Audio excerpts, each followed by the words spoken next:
ఎవరికైనా ఏదైనా శుభం కలిగితే ఆ శుభానికి కారణం ఎవరు అంటే శంకరుడే.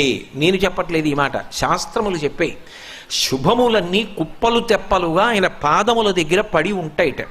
ఆయన అనుగ్రహించాడు అనుకోండి, ఓసారి ఇలా అంటాడు అంటే అది ఎగిరి వెళ్ళి ఇంటికి తోరణంగా పట్టుకుంటాడు. అందుకే ఒక గడుసు కవి ఒక మాట అన్నాడు, నేను ఓ పువ్వు పట్టుకొచ్చి మీ పాదాల మీద వేశాను అనుకోండి, నేను వేసినది ఇది పువ్వు, మీ పాదముల మీద ఉన్నది ఇది పువ్వు.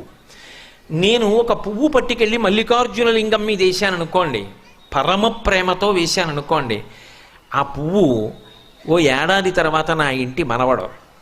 నేను ప్రేమతో వేసిన పువ్వు 2 ఏళ్ల తర్వాత నా ఇంట్లో మనవరాలు. నేను ప్రేమతో వేసిన పువ్వు నేను కట్టుకునే ఒక ఇల్లు.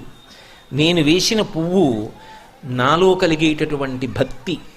నేను వేసిన పువ్వు ఏ వయస్సులో నాకు రావాలో ఆ వయసులో